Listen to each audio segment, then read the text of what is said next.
Karena bisa jadi ketika anak muda itu masuk ke dunia politik, masuk ke parpol, bukan lagi idealisme yang dibawa, tetapi adalah kepentingan yang dibawa oleh parpol itu sendiri. Saya sama teman-teman itu, teman-teman mahasiswa, banyak berbincang. Kabinet tahun ini itu pasti bakal seru. Karena PDIP bakal jadi oposisi pemerintah.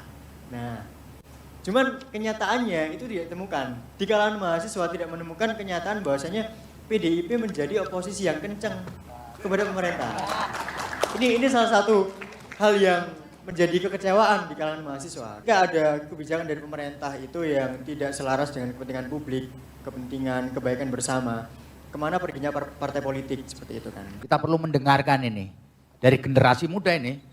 Ketua BEM Visip UNER ini muridnya Pak Suko sendiri, ya kan? Dia adalah Mas Irfan Ahmad Yasin. Ayo Mas, sebagai generasi muda sampai harus menggebu-gebu nih. Ya kan? Silakan. Tes. Lanjut Mas. Udah terdengar nggak? Ya, mantap ya, sudah. Assalamualaikum warahmatullahi wabarakatuh. Waalaikumsalam. Selamat siang Bapak Ibu sekalian. Selamat siang. Perkenalkan sebelumnya saya Irfan Ahmad Yasin. Saya selaku Ketua BEM Visip UNAIR tahun ini.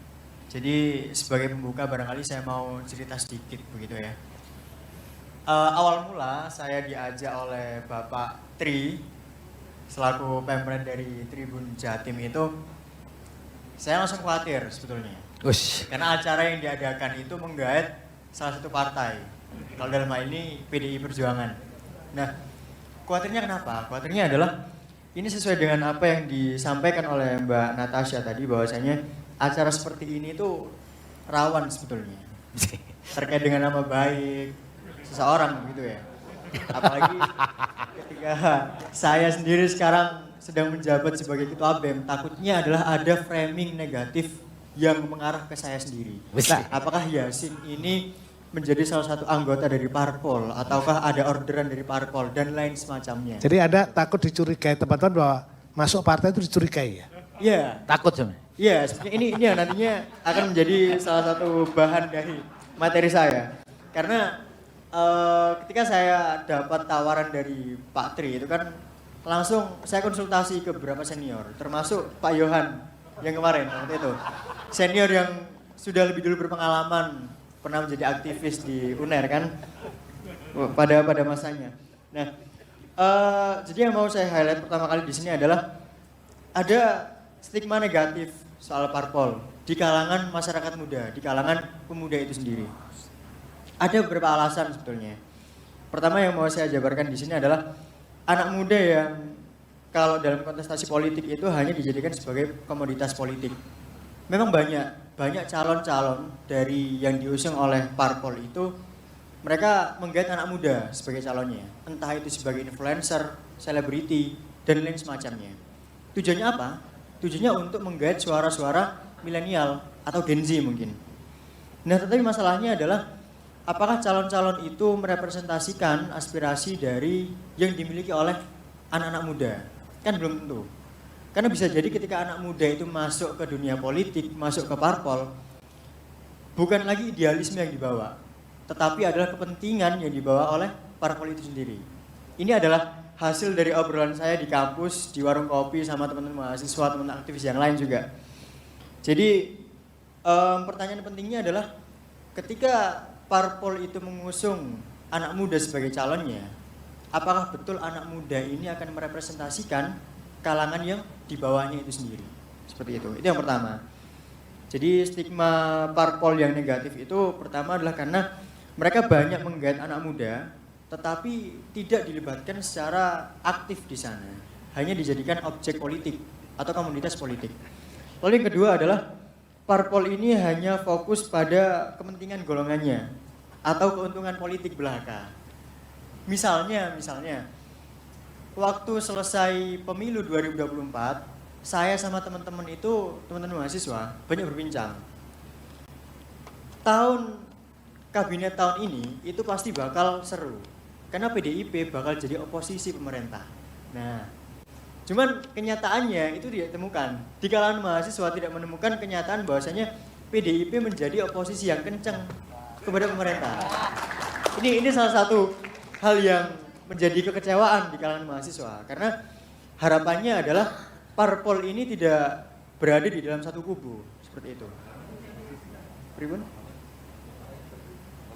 Oh nggih, mungkin waktu gelar Pak Harto menjadi pahlawan PDIP oposisi, cuman dalam case yang lain tidak secara sepenuhnya, ngapunten. Ya. Enggak. Itu saya kira penting juga.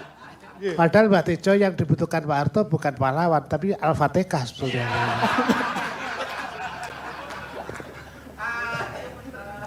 Ya, itu menjadi poin kedua yang saya bicarakan di sini.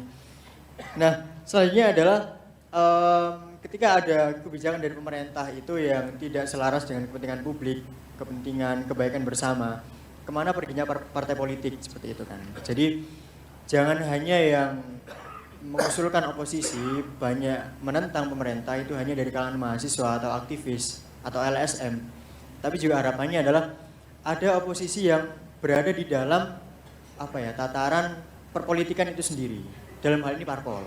Itu yang kita harapkan. Nah, sementara kenyataannya pada tahun ini adalah tidak ada parpol yang secara 100% atau all out berani untuk menyampaikan oposisinya terhadap pemerintah yang sekarang sedang berkuasa. Jadi ada pertanyaan penting di sana adalah ketika banyak hari tuntutan dari masyarakat, parpol ini kemana? Misalnya ketika ada program MBG yang tidak dijalankan secara maksimal, ada banyak kekeliruan di sana, ada banyak kasus keracunan di sana. Apakah parpol ini juga secara totalitas menuntut adanya pertanggungjawaban dari pemerintah? Itu yang kita highlight.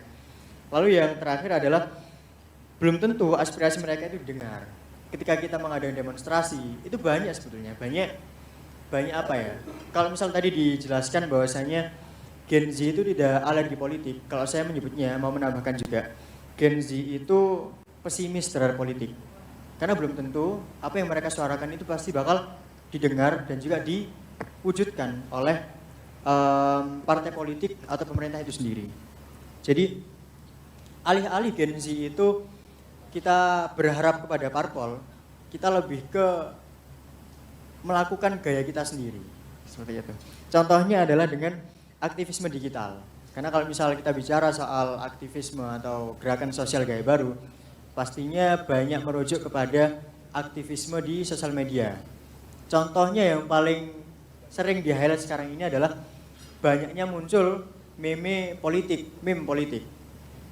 Sekedar guyoni politisi, guyoni menteri, itu sudah menjadi cara kita untuk menyampaikan ekspresi kita terhadap kondisi politik yang ada di Indonesia. Meme politik itu penting. Jadi salah satu ekspresi yang ada di tataran kalangan muda.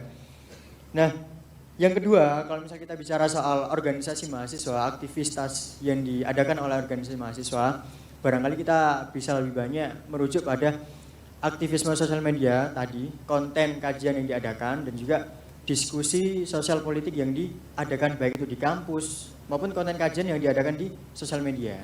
Jadi itu menjadi sarana untuk kita bisa melakukan penyebaran edukasi politik. Nah, highlightnya di sini adalah ketika kita tidak bisa berharap kepada parpol, ya kita yang bikin gerakan itu sendiri. Ya, mungkin itu. Oke. Download Tribun X sekarang. Menghadirkan lokal menjadi Indonesia.